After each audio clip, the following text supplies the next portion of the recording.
যদিন জ্বালাতন করতেন না, যদিন মনে করতেন না মায়া না করতেন, তাহলে আমার মা এখানে জীবনে থাকতে পারতো না। বিগত আশেপাশে বা ফেসবুকে আমরা ইউটিউবে অনেক কিছু দেখি যে ওখানে লাশ পড়ে থাকে, ওখানে গুম হয়ে থাকে, ওইখানে লাশ পড়ে থাকে, ওইখানে গুম হয়ে থাকে, কিন্তু কেউ কাকে মনে করেন যে একটা 5 টাকা দিয়ে সাহায্য করে না। কিন্তু আজকে 12টা বছর আমার মা আপনাদের সাহায্য সহযোগিতায় আমার মা এখানে 12টা বছর আপনাদের এখানে আছে বা থাকছে। আমি এখন আমার মাকে আমি ফিরে পাইছি। দয়া করে আপনারা কেউ দাবি রাখবেন না আমার মার প্রতি। আমি আসবো আমার বলার মতো কোনো ভাষা আমি খুঁজে পাচ্ছি না। আপনারা আমার মার প্রতি কোনো দাবি রাখবেন না, এমনকি আমাদের প্রতি দাবি রাখবেন না। যদি আপনারা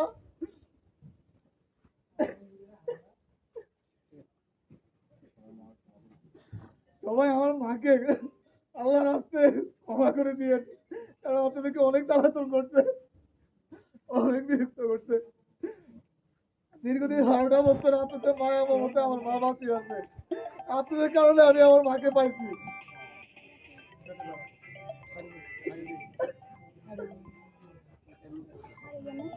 মা হারানোর যে কি বেদনা, যে হারিয়েছে শুধু সে বুঝবে।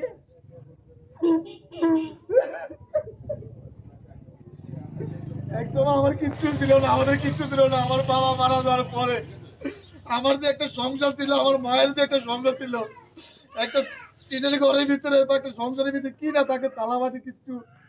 আমার মা চলে আসার পর, আমার বাবা মারা যাওয়ার পরে আমরা ওই চালাটাও পাই নাই। আমরা 3 ভাই রাস্তায় রাস্তায় আমরা ফুটপাতের মতন জায়গায় এগোচ্ছি, অথচ আমাদের কিন্তু বাচ্চাটা একটা দুটা বাকি আছে। আমি এই দীর্ঘ পরে আমার বুঝ গেলে হচ্ছে আমি বিয়ে শাদী করছি। বিয়ে করা হলে যে আমার সংসারটা হাল ধরছি, এবার তিল তিল করে আমার আমার সংসারটা গড়াইছি।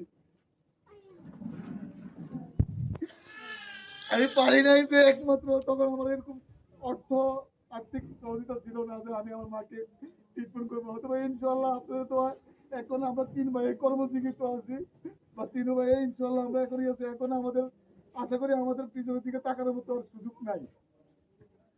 আমাদের পিছনে অতীতে আমরা কি কষ্ট করছি, এমন দিন গেছে আমরা একবেলা ভাত খাইছি, 10 বেলা খাই নাই।